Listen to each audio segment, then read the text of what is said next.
Hey everybody, I have a video here for you today, and this is one I kind of put together at the end of last week, but the events of Hurricane Irma and my father being in Fort Myers, I really wasn't concentrating on Egypt so much this weekend, but this is one I could just put together an intro and ending for and get this one out there, and I think this is a fascinating subject.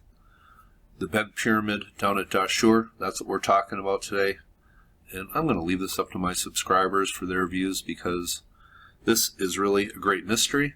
And this is where it lies, in Dashur.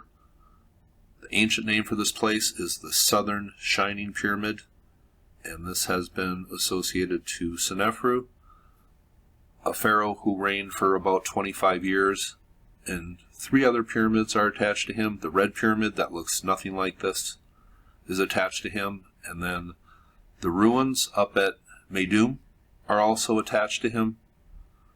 Clearly a very ancient structure with a more modern structure built on top. He seemed to be an ambitious pharaoh, but the fact that they say he built all 3 of these pyramids I find rather questionable. And I've had a few comments, Egyptology, what's your whole problem with it? Well, I have a problem with a lot of different aspects of ancient history. Egyptology, I just think they're just obviously trying to do their best to attach these structures to the dynastic Egyptians with the little bit of evidence they have from ancient text and otherwise, and I think it's an impossible job. I've tried to do it, and it's very hard. Where these structures came from, I don't know, but Egyptology just seems to be a little flimsy, and I'm just bringing out possibilities. And I'm not just picking on Egyptology, because I have talked about the American government and how they have treated ancient sites. I've talked about how people in St. Paul, Minnesota, about 100 years ago, removed a whole set of ancient mounds from the river bluff just so the people on Summit Avenue, the rich people, could have a better view of the river. I've talked about how Patton used, in Southern California, a whole area that was littered with ancient petroglyphs called the Blythe on Telios, and Patton and people during World War II used that site for a practice bombing range. Just ruined a whole bunch of ancient petroglyphs. So I'm not just picking on the Egyptian government. I just want to make that clear. But the bent pyramid here, I think this is fascinating. And if you look, most of the casing stones are still on, and I'm going to show you a little video at the end with John Anthony West, and it'll really give you a good look. And out of all the pyramids that I have looked at and kind of taken a research look at, when I look at the bent pyramid, it's the one I get the weirdest feeling from. Just to be honest, could this be one of the original structures? I find that entirely possible. But this is what it looks like. We have one ruined pyramid that I'll just mention in a later video. But this is the 3D view, and this is, well, let's just zoom in a little closer here. But you notice here, we got one satellite pyramid, and these satellite pyramids are becoming a little more mysterious to me. But if we go over here, you notice how this causeway comes off. That would be, what, the northeast side of it. But this causeway comes all the way down, and it stops at this temple, and then the angle changes down to this complex. We have ancient ruins down here, but it seems we have an original causeway that comes down and then changes its angle. And there is also a structure that I just mentioned right here that really, it's just really weird. But out of all of the pyramids, this one seems to me to be the strangest when you get down at ground level and just look at it. Built on an ancient platform, just as a lot of the really old structures are. And nobody really talks about the platform and what it would have taken to build a massive platform of rock just to put the pyramid on. I think that's one of the more amazing features of these very old pyramids in Egypt. But let's just go over to a website or two and just read briefly. But first, I'm going to leave a link for this video. I did this in February, and this is just a look at the bent pyramid. But since I'm doing a pyramid series on all the pyramids, I'm making this video today. But I will leave a link for this one, so actually you got 2 videos on the bent pyramid to check out. Now, here are just some of the accepted facts, so-called facts on the bent pyramid. and these are just theories put out. Nothing is written in stone. Pardon the pun, but it says here the Bent Pyramid was built around 2600 BC at the royal necropolis of Dashur, the ancient cemetery. And I think there is an ancient necropolis in these places because there are some original sacred structures there to the dynastic Egyptians. And it says it lies approximately 24 miles or 40 kilometers south of Cairo on the west bank of the Nile. The pyramid was built by the Old Kingdom pharaoh Senefru, who reigned over ancient Egypt from 2575 to 2551 BC. He is also responsible for the construction of the famous Red Pyramid and the Meidum Pyramid. And it says the structure is called the Bent Pyramid because of a change in angle from 45 degrees to 43 degrees. Now here is a look at the structure. The theory is they changed the angle halfway through. That, to me, I don't buy that at all. I think this is a perfect structure, built with perfection in mind, with a single purpose.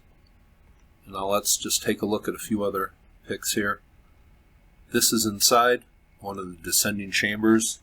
It seems like there is a solid blocks going down. That just appears strange, but this is what it looks like inside of the pyramid. And here is just some diagrams of what this place looks like. 2 shafts leading in, which is unique. Overhead.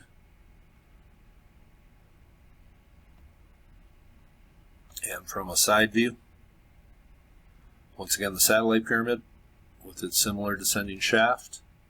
Were these all built at the same time with a singular purpose? That is a great question. Here's the causeway coming down. It says the structure was originally 344 feet or 105 meters. It says unlike most of the pyramids in Egypt, the Bent Pyramid's exterior polished limestone casing is still largely intact, making it one of the best preserved pyramids. It says the ancient Egyptians did not call this pyramid the Bent Pyramid. Their name for its subject translation was either Senefru is shining in the south, or the Southern Shining Pyramid, and I believe the latter is the more ancient name. This structure was significant in the evolution of pyramid making in ancient Egypt due to the fact it was the first pyramid to have been constructed as a true pyramid with smooth sides, not a step pyramid, and it says there are no drawings or writing anywhere on the pyramid. Let me repeat that last one. There are no drawings or writing anywhere on the pyramid. It says another aspect of the pyramid that makes it unusual, besides its odd shape, is the fact that it has 2 entrances.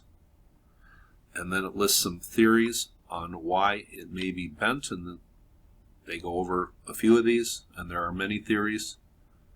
Just a change in angle. The construction was hurried because of an impending death of the pharaoh. And it says the least accepted theory is that the bent shape of the pyramid was planned from the start, perhaps for some unknown religious reasons, or just numerical reasons, if you ask me. This pyramid, the angle was changed to 43 degrees, but actually it's 43.2 degrees.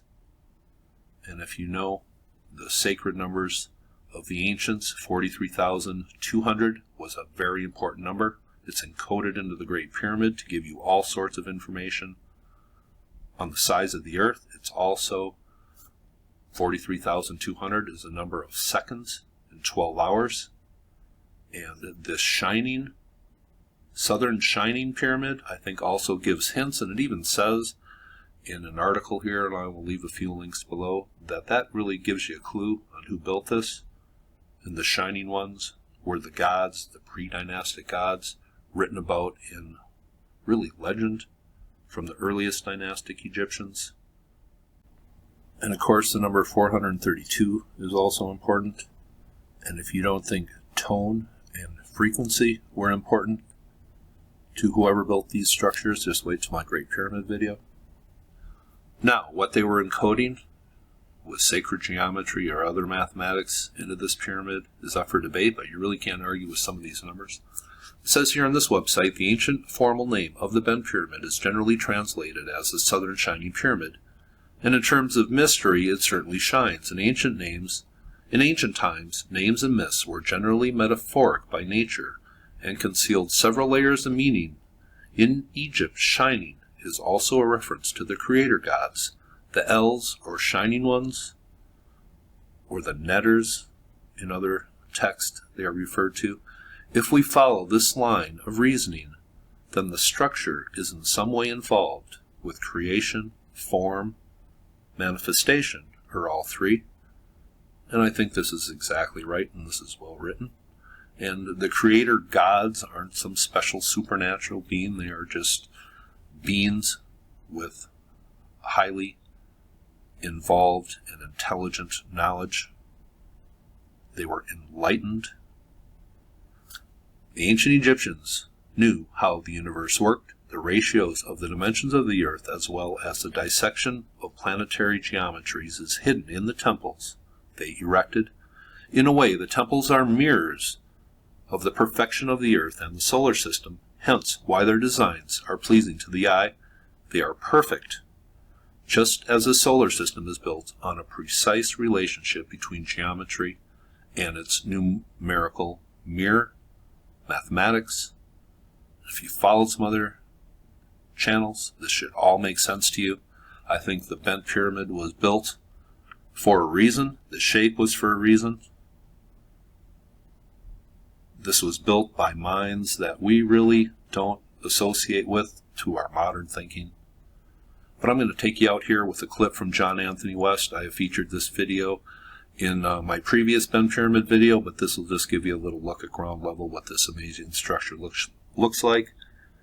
I'm having trouble talking. I think I should just sign off right now.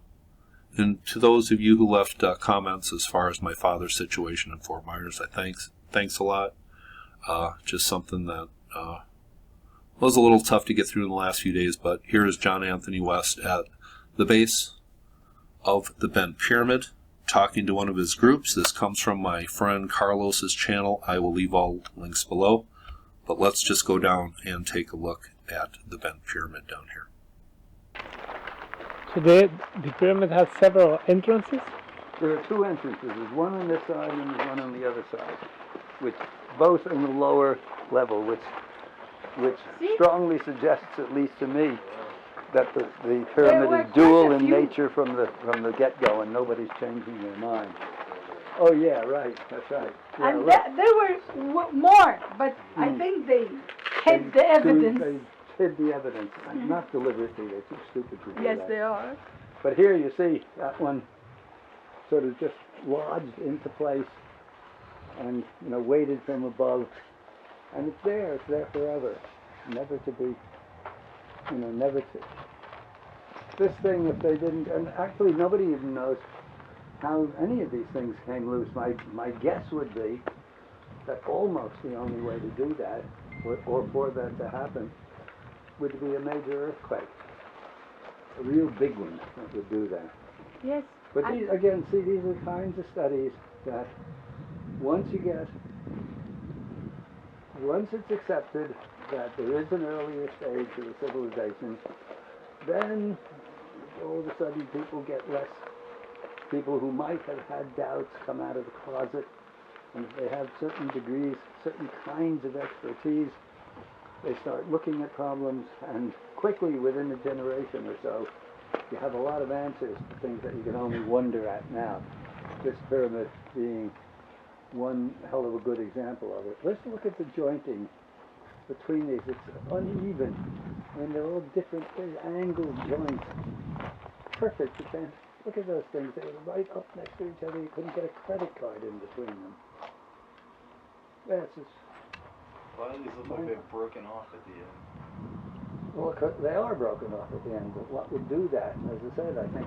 I doubt... What? The rock above that would jam on it. Yeah, my guess is that only an earthquake could take the bottom layers out if it's all locked into place. Some huge rumble of the earth. But I don't know either. I'm not a seismologist, so you need somebody who's an expert on earthquakes to address it and say yes or no. Well, this is the problem. until enough people realize, enough people with qualifications, relevant qualifications, get interested, we're stuck with a certain amount of speculation, which is anyhow better.